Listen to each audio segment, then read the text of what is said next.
Olá, bom dia, boa tarde, boa noite. A depender do horário em que vocês estarão assistindo esse vídeo, é com uma imensa felicidade, ao menos para a minha pessoa, que neste semestre, esse segundo semestre de 2020, nós estaremos juntos com a nossa disciplina de Direito das Sucessões, nossa última disciplina de Direito Civil da nossa ementa. É, Creio que diante de todas as dificuldades que nós estamos passando em decorrência da pandemia do novo coronavírus, né, da Covid-19, nós conseguimos enfrentá-la bem no semestre passado, mas por óbvio que a gente aprendeu muito com a experiência do último semestre e vamos melhorar em demasia para esse semestre que está chegando, né? A começar por uma coisa que eu acho que a gente já deveria ter adotado há muito tempo, que é a questão das aulas remotas, né? Não a aula em EAD, com exceção à aula de hoje, porque hoje nós já teríamos aula, ontem também, mas ontem nós tivemos a aula magna do nosso queridíssimo senador, vereador atualmente de São Paulo, Eduardo Suplicy, em decorrência também de um grande evento que o centro acadêmico está promovendo hoje, promoverá hoje, melhor dizendo, ficaria inviável de eu fazer a aula da forma que nós iremos adotar durante esse semestre. Mas, de qualquer maneira, eu achei muito pertinente eu gravar esse vídeo para vocês, porque, querendo ou não, nós temos uma ementa grande, mas é uma matéria muito gostosa, é uma matéria que vocês vão verificar para quem for para iniciativa privada, para advocacia, é uma área muito interessante, muito boa. É, a questão do testamento, tá, a gente está conseguindo quebrar algumas barreiras, tem planejamento sucessório, eu estou imaginando trazer um colega meu que é especialista nesse tema para falar um pouco sobre planejamento sucessório, holdings, etc.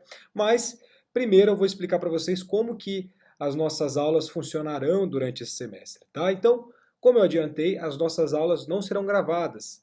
Elas serão gravadas, mas as aulas serão de forma remota. Isso é muito diferente, a forma remota para a forma EAD. Por quê? Porque na forma EAD nós gravamos as aulas, nós gravamos todas as aulas, os alunos eles ingressam nessa disciplina, nessa matéria, nessa aula, nesse conteúdo previamente gravado, e assiste ali aquele conteúdo e pronto, já cumpriu a carga horária.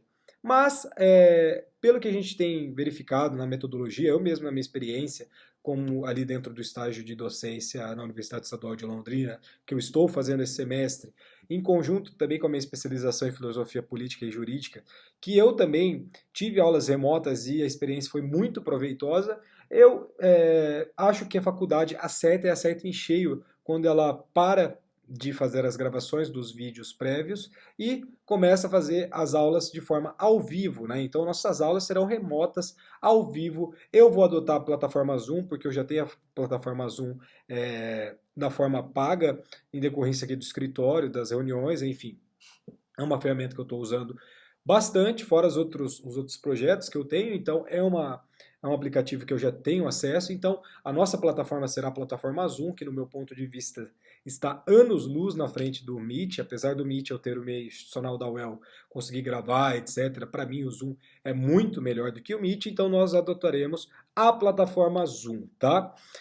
Então as nossas aulas elas terão uma duração de 50 minutos, aí depois eu passo o horário certinho, mas a gente vai começar nos horários das aulas, tá? 19 horas até as 19h50, e aqui no segundo horário a gente vai verificar se a gente adapta alguma coisa ou não, mas aí eu aviso previamente para vocês. Nós já temos o nosso grupo criado no WhatsApp, eu já conheço todos e todas pessoalmente, o que nos traz um pouco de saudade, porque querendo ou não, a gente está morrendo de saudade de voltar para a sala de aula, trocar uma ideia, conversar, ainda mais em disciplinas como esta, que é uma disciplina que a troca de experiência é fundamental. Então, por isso que eu acho que a questão do uso da plataforma, das aulas remotas, muda, assim, é uma mudança de paradigma e vocês vão verificar que, de fato, vocês vão aproveitar muito mais durante as aulas agora dessa maneira ao vivo do que vocês acabaram aproveitando no semestre passado.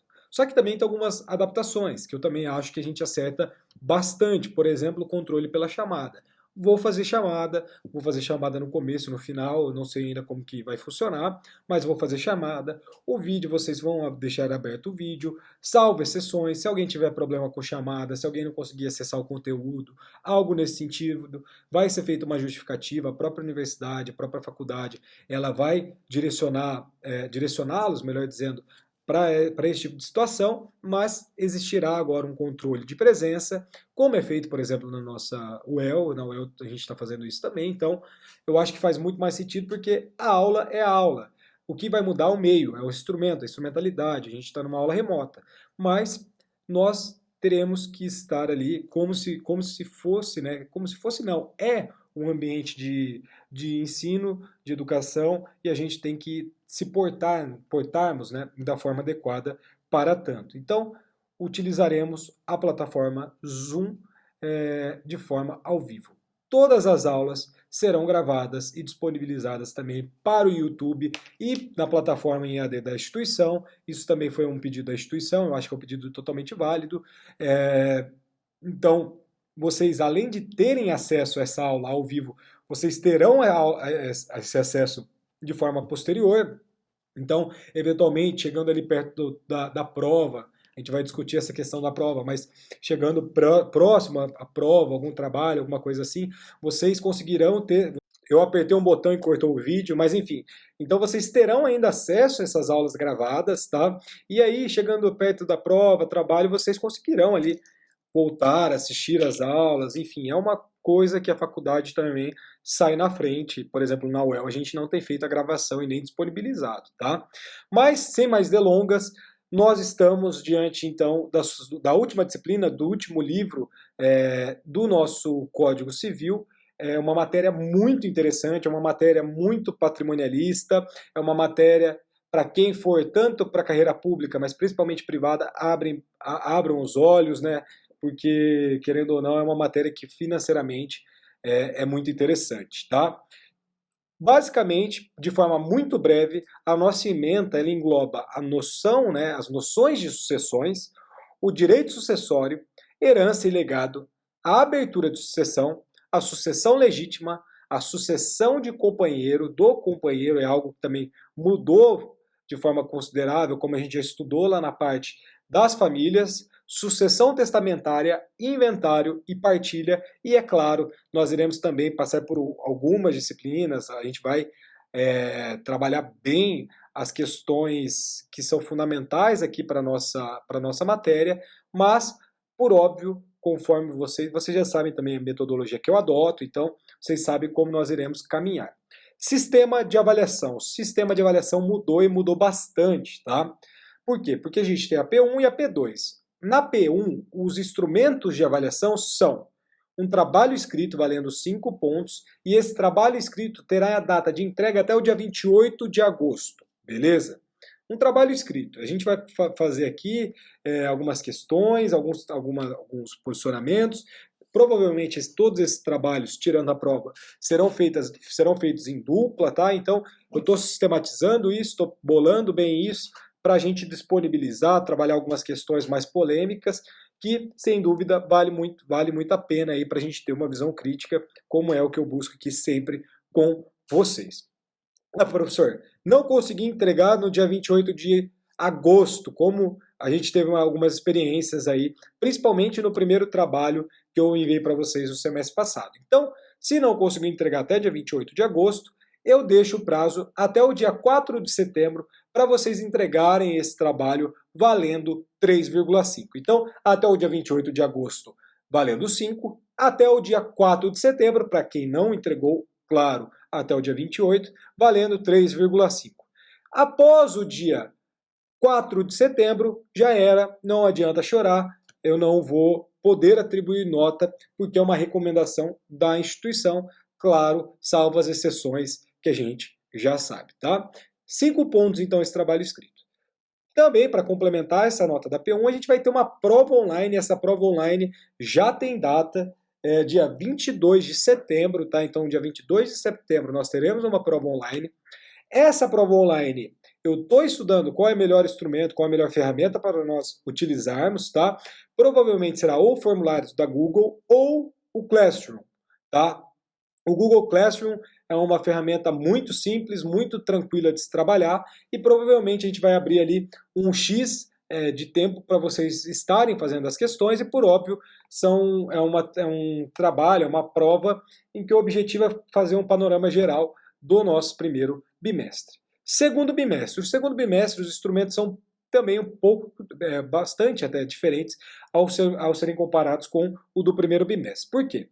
Porque dentro do segundo bimestre nós temos algo que chama projeto de extensão, e o projeto de extensão o nosso coordenador, o professor Bruno, vai explicar para vocês de maneira mais detalhada, mas esse projeto de extensão valerá 2 pontos. Além desse projeto de extensão, nós teremos o nosso relatório, um relatório de um curso que o nosso, melhor dizendo, de um evento que o nosso curso promoverá, e esse relatório valerá 1 ponto, então nós já temos 3 pontos da nossa P2.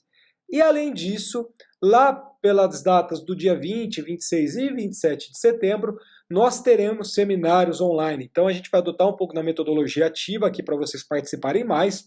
E dentro dos seminários online, provavelmente a gente vai, aliás, se até setembro nós estivermos em EAD, aí, de forma remota, o que eu espero que de fato não aconteça, mas a gente sabe que as previsões não são assim tão boas, mas seminários aqui online, provavelmente sobre testamento, tá? Então a gente vai destrinchar todas as modalidades de testamento e trazendo aqui exemplos para a sala de aula. Então a gente vai separar por grupos, um grupo vai ficar, por exemplo, testamento cerrado, enfim, e a gente vai trazer modelos práticos e também a nossa questão doutrinária acerca das modalidades dos testamentos. Então já se preparem também para a data do dia 20, 26 e 27 de setembro, que a gente vai montar aí esses seminários valendo 4 pontos, beleza? Então, 7 pontos, faltam mais 3 pontos. Os outros 3 pontos será também uma outra prova online que já tem data, dia 24 de novembro, tá? Obviamente que essas datas elas podem modificar, a tendência é que elas não mudem, mas dia 24 de novembro, em tese, a nossa última aula. Exame, vocês sabem como é o meu tipo de trabalho, minha preocupação não é nota, minha preocupação é que vocês aprendam, mas se alguém ficar de exame, o exame englobará todo o conteúdo ministrado no nosso semestre, valendo, claro, 10 pontos, com 10 questões objetivas e uma questão discursiva na modalidade prova online, tá? Então, vai ser a mesma forma que a gente vai adotar para P1 e para P2 dentro do nosso exame, beleza? Bibliografia básica. A bibliografia básica, vocês sabem que eu trabalho com outras doutrinas, mas dentro do elementário da nossa faculdade a gente tem a Maria Helena Diniz, sempre ela, dentro do nosso, melhor dizendo, eu estou com o elementário da nossa disciplina de contratos, então espera aí que eu vou abrir a nossa disciplina, mas com certeza a Maria Helena Diniz está lá, mas a nossa Maria Helena Diniz, ela está no curso de Direito Civil Brasileiro, volume 6, tá? Sempre a nossa matéria de sucessões será o nosso último volume desses cursos. Então, Maria Helena Diniz, dentro do seu volume 6, Direito das Sucessões. O segundo autor que está na nossa bibliografia básica, Carlos Roberto Gonçalves, Direito Civil Brasileiro, volume 7. E para fechar, o Arnoldo Valde, Direito Civil, volume 6 também, dentro da nossa bibliografia básica. Bibliografia complementar. Maria Berenice Dias. A Maria Berenice Dias eu indico para vocês, porque é o que está no inventário, de São Paulo RT, mas, como todos bem sabem, a Maria Berenice Dias, ela está publicando pela Juspodium já há algum tempo. Então, Maria Berenice Dias, esse volume aqui é a nossa 6ª edição, que saiu este ano, tá? Então, esse livrinho roxo, esse livro é o livro, no meu ponto de vista, mais indicado para a graduação. É um livro aprofundado, muito claro, de uma leitura muito fácil, muito didática. Maria Berenice Dias é o nosso maior nome do direito civil das famílias, das sucessões, hoje, no meu ponto de vista, e não é por acaso, em decorrência dessa maravilha que são as obras, melhor dizendo, mas esta obra de sucessões e a obra também do direito das famílias, né, manual, então, das sucessões, fica a dica para vocês, é um livro muito, mas muito bom. Um outro livro que eu também comprei, é um livro que eu comprei deste ano, que também é da nossa queridíssima editora Juspodium, é o nosso livro do nosso professor Cristiano Chaves de Farias e o nosso professor Nelson Rosenwald, que é o nosso curso de Direito Civil Brasileiro, no volume 7, tá? Então, na 7ª edição, eu tenho toda a coleção deles, mas eu tenho a coleção deles de 2017 ou 2018, e eu não tinha o 7º volume. Na verdade, eu acho que eu emprestei para uma pessoa e a pessoa não me devolveu. Então, volume 7º do curso de Direito Civil do professor Cristiano Chaves de Farias e do nosso queridíssimo Nelson Rosenwald, também pela editora Juspodium, aqui na 6ª edição. Ambos, portanto, são da 6ª edição. Além disso, vocês sabem que eu gosto muito do nosso professor Flávio Tartucci. Então, o nosso Flávio Tartucci também, ele tem uma leitura muito fácil, muito didática, extremamente didática. Então, dentro do volume 6º lá, no nosso direito civil, direito das sucessões do nosso Flávio Tartucci, vocês encontrarão um excelente livro, uma excelente bibliografia para vocês estudarem durante a graduação. Como eu falei para vocês também já no primeiro semestre, eu sempre repito isso em começos de semestre para todas as aulas e disciplinas, nós como professores, nós estamos na posição de simples meros facilitadores. Nós jamais conseguiremos trabalhar numa modalidade em que uma obra, uma grande doutrina, algo nesse sentido, traz para nós. Então, o que eu indico sempre é estudem pelo menos uma obra, um curso completo de cada disciplina, tá? É difícil? É difícil, mas se vocês forem para a carreira pública, vocês já estarão antecipando algo que dentro do seu programa, dentro do seu cronograma de estudos, do eventual cursinho, alguma coisa assim, já com certeza estará estipulado lá, ler algum curso, algum manual, alguma coisa assim. Vocês já estarão se antecipando a isso, tá?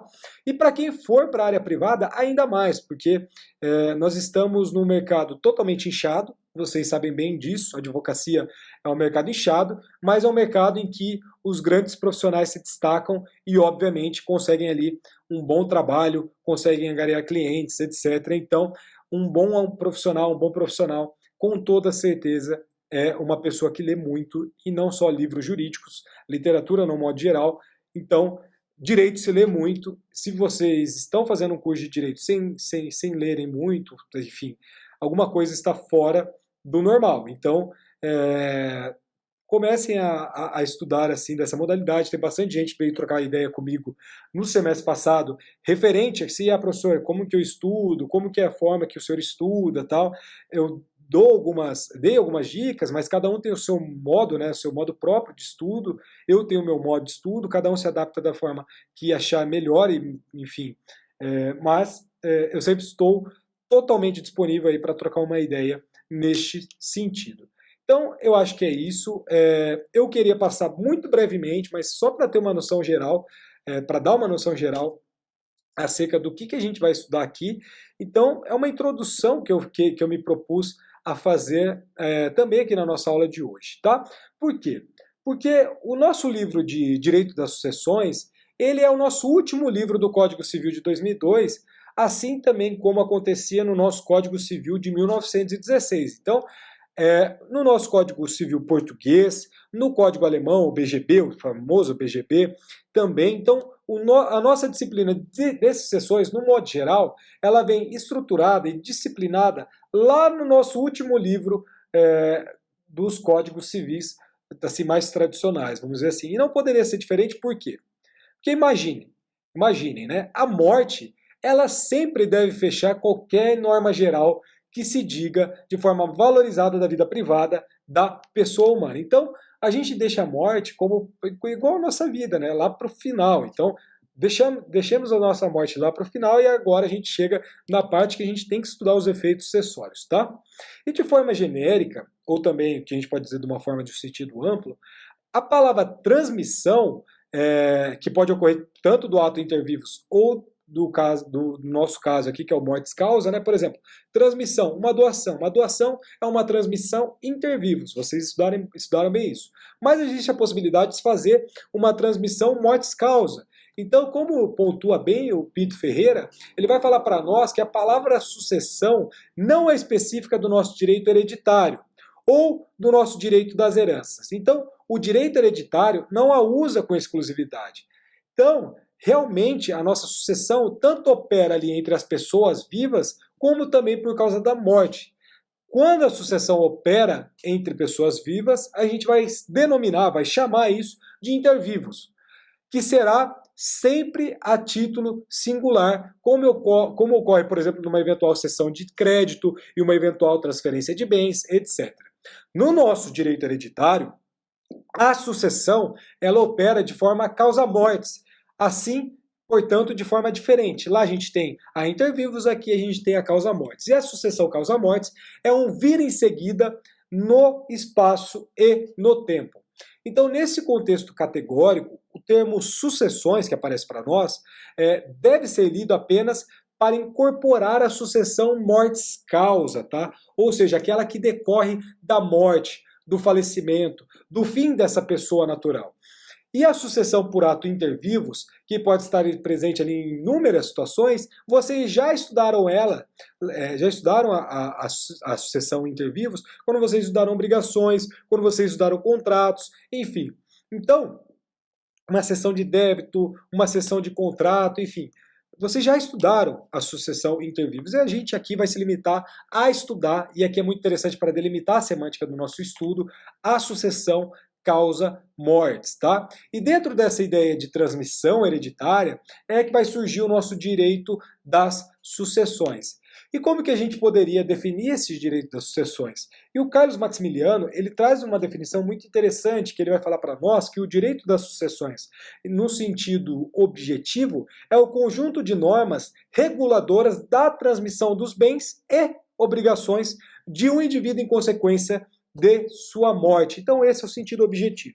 Se a gente tem o sentido objetivo, por óbvio a gente vai ter o outro lado, que é o nosso sentido subjetivo. Mais propriamente, que ele vai falar lá para nós, que é o direito de suceder, ou seja, é de receber esse acervo que a gente vai chamar de acervo hereditário de um defunto.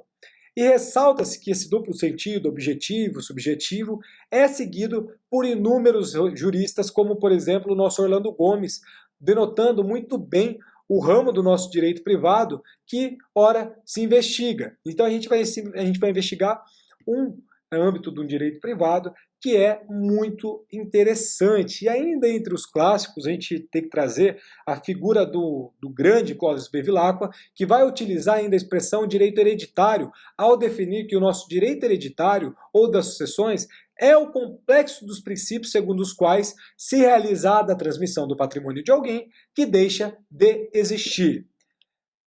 Para a gente trazer a conceituação para os mais contemporâneos, vamos dizer assim, porque apesar do nosso Orlando Gomes, apesar do nosso Clóvis Bevilacqua serem considerados antigos, mas apesar de tudo serem extremamente completos e contemporâneos, nós, dentre os contemporâneos, nós temos que destacar, por exemplo, a Maria Helena Diniz, que vai conceituar o nosso direito das sucessões como um conjunto de normas que disciplinam a transferência do patrimônio de alguém depois de sua morte ao herdeiro em virtude da lei ou de testamento na regra do Código Civil dentro do artigo 1786. Então vai consistir no complexo de disposições jurídicas que regem a transmissão de bens ou valores, e aqui é interessante, dívidas, a gente vai estudar dívidas do falecido, ou seja, a transmissão do ativo e do passivo do de cujos para quem? Para os herdeiros ou para o herdeiro. O Francisco Carrali, que tem uma obra fantástica no nosso direito das famílias, e aqui também no direito das sucessões, ele vai falar para nós que o direito das sucessões, como um ramo do nosso direito civil, vai tratar de forma exclusiva da sucessão decorrente do falecimento da pessoa. E emprega-se o nosso vocábulo sucessão de uma forma estrita, para identificar a transmissão do patrimônio apenas em razão da morte, como fato natural de seu titular, tornando-se o sucessor esse sujeito de todas as relações jurídicas que aquele, ou seja, aquela pessoa que está fazendo essa transmissão desse bem, pertenciam, tá? Então, as relações jurídicas que pertenciam a essa pessoa que está sendo feita a sucessão, beleza? Também de princípios jurídicos pertencentes à nossa passagem da titularidade do patrimônio de alguém que deixa de existir aos seus sucessores, ou seja, o fim da pessoa natural. Um outro doutrinador que traz um conceito muito interessante é o Luiz Paulo Vieira de Carvalho, que ele vai falar para nós que o direito das sucessões é o ramo do direito civil, obviamente permeado por valores e princípios constitucionais que tem por objetivo primordial estudar e regulamentar a destinação do patrimônio dessa pessoa física ou natural em decorrência de sua morte, momento que se indaga qual o patrimônio transferível e quem serão essas pessoas, quem serão as pessoas que o recolherão, que receberão esse patrimônio transferível. E para esse doutrinador, ou seja, nosso Luiz Paulo Vieira de Carvalho, o direito das sucessões seria uma disciplina do direito civil que, do que a gente pode falar, nossa disciplina do direito civil, que estaria muito englobada dentro do nosso direito civil constitucional. Por quê? Porque existe um necessário diálogo, um diálogo fundamental entre os princípios e normas constitucionais e aqui os nossos direitos das sucessões. Então seria o nosso direito civil constitucional aqui numa figura muito clara, tá? E por fim, um outro grande doutrinador fantástico no nosso direito das famílias e também aqui nas nossas sucessões, nosso Paulo Lobo, que ele vai falar para nós, ele vai lecionar para nós, que o direito das sucessões é o ramo do direito civil que disciplina a transmissão dos bens, valores, direitos e dívidas deixados pela pessoa física aos seus sucessores quando falece, além dos efeitos e suas disposições de última vontade. A gente vai estudar disposições de última vontade, é algo que está muito em voga, mas a gente vai trabalhar muito com isso durante esta nossa disciplina. Então, por isso que é tão legal no meu ponto de vista. Então, a partir dessas categorizações que a gente trouxe aqui para vocês, antigas e mais contemporâneas, o Flávio Tartucci vai trazer uma definição que o direito das sucessões, como o ramo do direito civil, que tem o conteúdo, as transmissões de direitos e deveres de uma pessoa a outra, diante do falecimento da primeira, seja por disposição de última vontade, seja por determinação da lei, que acaba por presumir a vontade do falecido. E para o próprio Flávio Tartucci, ele fundamenta dentro do livro dele que a inspiração para tal conceituação é o artigo 2024 do Código Civil Português, quando ele fala para nós que a sucessão, disse sucessão, o chamamento de uma ou mais pessoas à titularidade das relações jurídicas patrimoniais de uma pessoa falecida e a sua consequente devolução dos bens que a esta pertenciam. E aqui a gente tem que deixar muito claro que, como sujeitos, o direito das sucessões envolve também duas figuras, tá? Quais são essas figuras? O falecido, que pode ser tido como o principal personagem dessa transmissão, desse patrimônio causa, melhor dizendo, mortis causa.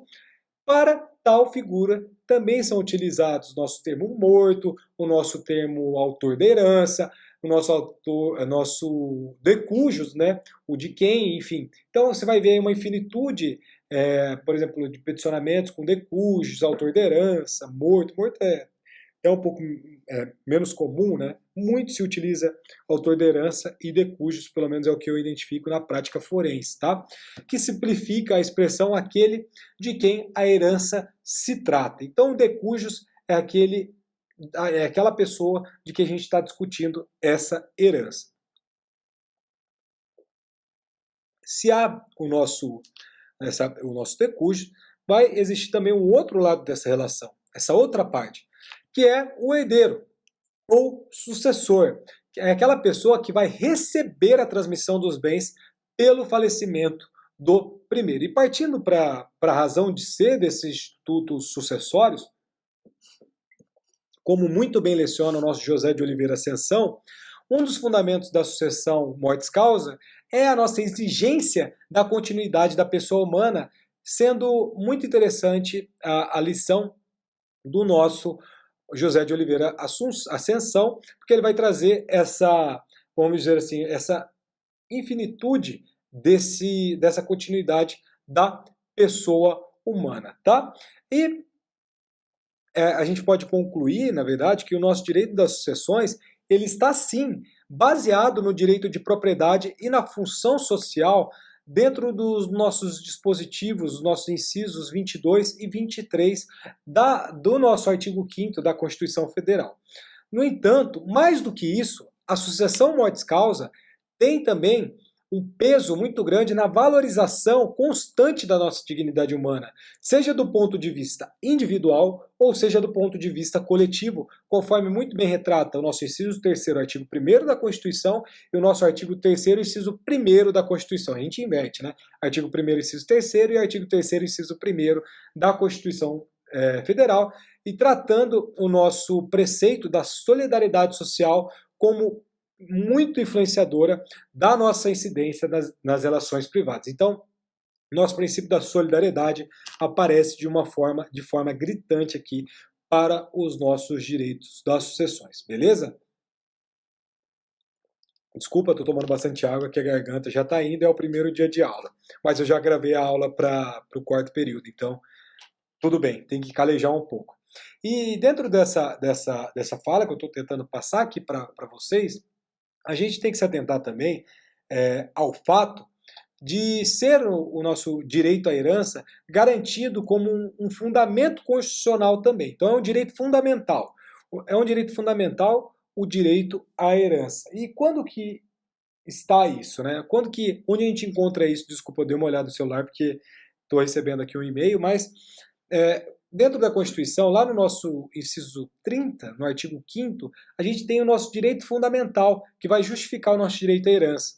Por quê? Porque vai existir um diálogo muito sadio, por isso que a gente fala aqui do nosso direito civil constitucional, do direito das sucessões com o nosso direito constitucional, na linha que propõe nossa escola do nosso direito civil constitucional, capitaneada aqui no nosso Brasil pelo Gustavo Tepedino, pelo nosso ministro Luiz Edson Fachin, Paulo Lobo, a Giselda Hironaca, enfim, entre outros grandes doutrinadores e doutrinadoras, tá? E no julgado de 2013, o nosso Superior Tribunal de Justiça, ele trouxe para nós, no habeas corpus 256793, da 4ª turma, de relatoria do ministro Luiz Felipe Salomão, o seguinte ponto, e olha que interessante, ele vai falar para nós. A considerar ainda que o próprio herdeiro pode requerer pessoalmente ao juízo durante o processamento do inventário a antecipação de recursos para sua subsistência, podendo o magistrado conferir eventual adiantamento, melhor dizendo, de quinhão necessário à sua mantença, dando assim a efetividade ao direito material da parte pelos meios processuais cabíveis, sem que se ofenda para tanto um dos direitos fundamentais do ser humano, a sua liberdade. Ademais, caso necessário, pode o juízo destituir o inventariante pelo descumprimento de seu munus. E dentro desse trecho que eu li para vocês, a gente tem que afastar a possibilidade de espleitear a prisão civil do inventariante por inadimplemento da pensão ou da obrigação alimentar. Então aqui já tem uma grande polêmica que eu já quero afastar para vocês dessa possibilidade de você pleitear a prisão civil de um eventual inventariante por um herdeiro. Então você pode adiantar esse quinhão dessa pessoa que está passando necessidades em decorrência desse inventário, mas jamais a prisão civil desse inventariante.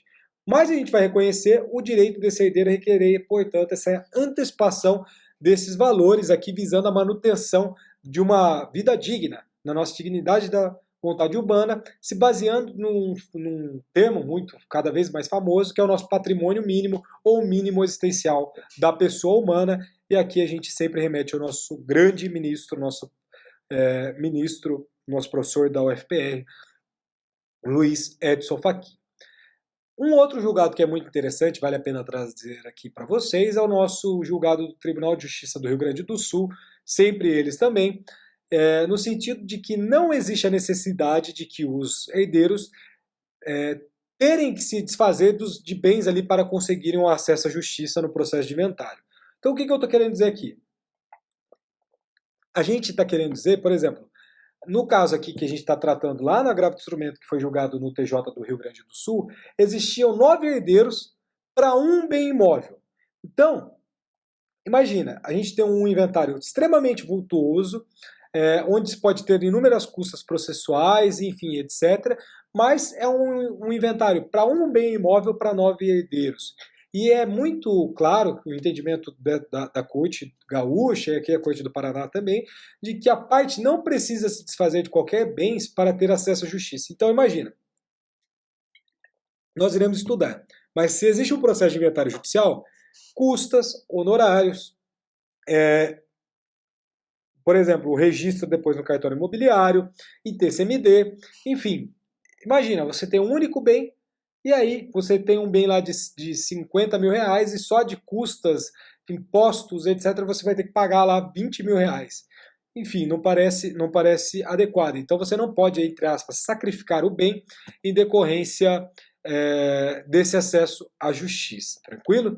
E também do mesmo Tribunal de Justiça do Rio Grande do Sul, a gente tem um processo muito interessante acerca da questão ali da participação do nosso FGTS, do nosso PIS/PASEP, e que esse PIS/PASEP e o nosso FGTS, eles serão pagos em cotas iguais aos dependentes habilitados. Então, o que eu estou querendo falar aqui para vocês? Eu preciso trazer um inventário para ilustrar de uma forma muito objetiva, tá? Vamos supor aqui, dentro do acórdão 7003-508-739-4 da 8ª Câmara Civil do nosso Rio Grande do Sul, de relatoria do desembargador Rui Portanova. Apelação civil, entendam, inventário, levantamento de valores do FGTS, PIS/PASEP e verbas rescisórias. Filhos, dependentes habilitados perante a Previdência Social. Os valores depositados em nome da Decujos, junto a instituições bancárias relativos ao FGTS, ao PIS/PASEP e verbas rescisórias, devem ser levantados de forma igual por todos os filhos dela. Atenção ao princípio constitucional da isonomia. Então é isso que eu quero trazer para vocês. Nem preciso mais ler o restante do acordo. É isso que eu preciso passar. Aqui a gente vai fazer uma distribuição igualitária em decorrência aqui do nosso registro sucessório nessas questões. Enfim, um ponto que eu já quero deixar claro também, que em maio de 2017, eu já falei isso para vocês na nossa aula de Direito das Famílias, depois de muito tempo, acertadamente o nosso Supremo Tribunal Federal, ele decidiu por maioria de votos que a nossa união estável deve existir uma equiparação sucessória entre o casamento e a união estável, reconhecendo a inconstitucionalidade do artigo 1790 do Código Civil. Isso foi julgado no recurso 878-694, tá? De relatoria do ministro Luiz Roberto Barroso. Então, hoje a gente risca o nosso artigo 1790 do Código Civil, porque existe uma equiparação sucessória entre o casamento e a união estável, tá? Dentro do voto do relator, que gerou o informativo 864, ele fala para nós que não é legítimo desequiparar para fins sucessórios cônjuges e os companheiros, isto é, a família formada pelo casamento e a família formada pela união estável. Essa hierarquização de casamento e união estável entre essas entidades familiares é totalmente incompatível com a Constituição. E a tese fixada nesse histórico aqui foi dentro desse sistema constitucional vigente que a gente trabalha, é da inconstitucionalidade dessa diferença de equiparação entre nossas entidades familiares, e por isso foi julgado inconstitucional o artigo 1790 do Código Civil. Então a união estável ela se equipara ao casamento para fins sucessórios. A gente vai se aprofundar muito acerca do tema, mas isso era as nossas noções gerais, né, que eu queria passar para vocês nessa primeira aula. Já na segunda aula a gente vai trabalhar o que se chama de função social da sucessão e a gente começa a caminhar. Eu não quero fazer uma aula longa, eu queria apresentar a matéria e trazer algumas questões de conceituação. Então, fico muito feliz que eu possa estar aqui novamente esse semestre. Espero que esse semestre seja muito melhor que o semestre passado, através dessas aulas online, e com certeza as aulas serão sim melhores, tá? Então, um forte abraço, fiquem todos bem, e na segunda-feira que vem, segunda e terça, as nossas aulas, nós nos veremos aí. Forte abraço e até semana que vem, então. Muito obrigado.